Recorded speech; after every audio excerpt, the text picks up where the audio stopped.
Hello citizens. ఒకసారి ఊహించుకోండి, సిటీలో మీకొక ఖాళీ స్థలముంది. 10 ఏళ్లలో అక్కడ చెట్లు, పొదలు విపరీతంగా పెరిగాయి. ఆ తర్వాత మీరక్కడ ఇల్లు కట్టుకుందామనుకుంటే అది ఫారెస్ట్ అని చెప్పి ఎవరైనా ఆపితే ఎలా ఉంటుంది? అదేంటి, నా సొంత స్థలంలో నేను ఇల్లు కట్టుకోకూడదా? ఇది మరీ దారుణంగా ఉందే. వినడానికి వింతగా ఉంది కదా, కానీ ఈ ఎగ్జాక్ట్ సిచ్యువేషన్ సుప్రీంకోర్టు దాకా వెళ్ళింది. ఇది అర్బన్ డెవలప్మెంట్కి, ఎన్వైర్న్మెంటల్ ప్రొటెక్షన్కి మధ్య జరిగిన ఒక మ్యాసివ్ క్లాష్. వెయిట్, అంటే ఒక స్థలంలో చెట్లు పెరిగినంత మాత్రాన అది ఆటోమేటిక్గా అన్టచబుల్ ఫారెస్ట్ అయిపోతుందా? అందరూ అలాగే అనుకుంటారు, కానీ సుప్రీంకోర్టు ఈ మిత్ని బద్దలు కొట్టింది. సో అసలేం జరిగింది? మనం నేరుగా ఢిల్లీలోని బిజ్వాసన్ రైల్వే స్టేషన్ ప్రాజెక్ట్కి వెళ్దాం. 2008లో ఆర్ఎల్డీఏకి ఒక పెద్ద ఖాళీ స్థలాన్ని అప్పగించారు. దాన్ని ఢిల్లీ మాస్టర్ ప్లాన్ 2021 ప్రకారం కమర్షియల్ డెవలప్మెంట్ కోసం లీగల్గా అప్రూవ్ చేశారు కూడా. ఓకే, వాళ్ళకి క్లియర్గా గ్రీన్ లైట్ ఉంది కదా, మరి ఈ ప్రాబ్లం ఎక్కడొచ్చింది? ఇక్కడే అసలు కథ మొదలైంది. 2008 నుండి 2022 మధ్య ఆ స్థలంలో దాదాపు 1100 చెట్లు, పొదలు పెరిగాయి. ఫైనల్గా వాళ్లు లీజ్కిచ్చినప్పుడు కొంతమంది పర్యావరణవేత్తలు ఎన్జీటీకి వెళ్లారు. లెట్ మీ గెస్, వాళ్ళు ఇన్ని చెట్లున్నాయి, మీరు వీటిని నరకడానికి వీల్లేదు అని ఆపారు కదా? ఎగ్జాక్ట్లీ. వాళ్లు ఏకంగా సుప్రీంకోర్టుకి అపీల్ చేశారు. ఆరంభంలో కోర్టు నిజంగానే ఆ చెట్లను నరకకుండా స్టే కూడా ఇచ్చింది. గ్రేట్. మరి రైల్వేస్ వాళ్ళు సైలెంట్గా ఊరుకోలేదు కదా? అస్సల్లేదు. ఇక్కడ అపెలెన్స్ హెవీ ఆర్టిలరీ వాడారు. వాళ్లు section 2 of the forest conservation యాక్ట్ని, అలాగే article 21 right to a clean ఎన్వైర్న్మెంట్ని ముందు పెట్టారు.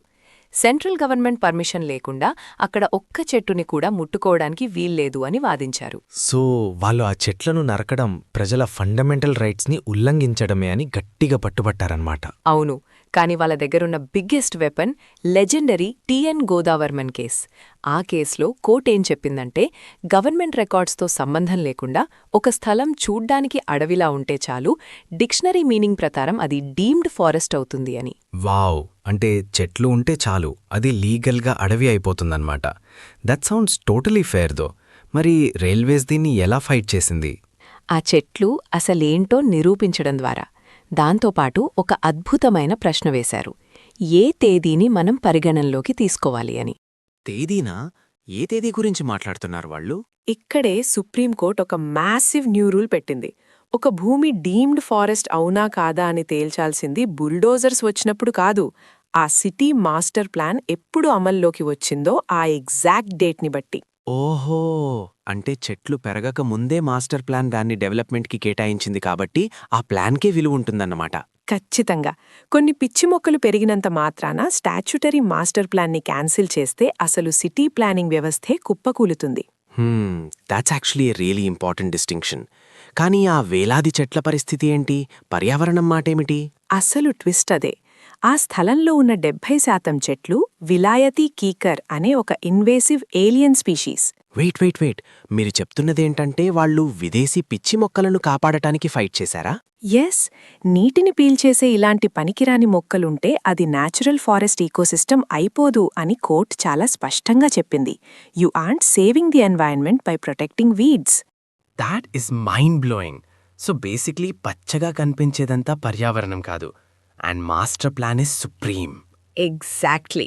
ఈ నవీన్ సోలాంకీ వర్సెస్ ఆర్ఎల్డీఏ కేసులో కోర్టు ఆ గోదావర్మన్ డాక్ట్రిన్కి ఒక స్ట్రిక్ట్ లిమిట్ పెట్టింది. భౌగోళికంగా వచ్చే మార్పుల కంటే హిస్టారికల్ రెవెన్యూ రికార్డ్స్ మరియు స్టాట్యూటరీ ప్లానింగ్ ఫ్రేమ్వర్కే అత్యధిక ప్రాధాన్యత ఉంటుందని తీర్పునిచ్చింది. సో మీరు చెప్పేదేంటంటే ఎవ్రీడే ప్రజలు ప్రాపర్టీ కొనే ముందు లేదా ఏదైనా డెవలప్మెంట్ని వ్యతిరేకించే ముందు check the master plan first. Absolutely. ఈ తీర్పు సస్టైనబుల్ డెవలప్మెంట్కి చాలా ముఖ్యం. మనకు కావాల్సింది నిజమైన ఎకాలజీ, నాశనం చేసే పిచ్చి మొక్కలు కాదు. I had no idea. Next time సిటీలో ఏదైనా ఖాళీ స్థలంలో పిచ్చి మొక్కలు చూస్తే I'll definitely look at it differently.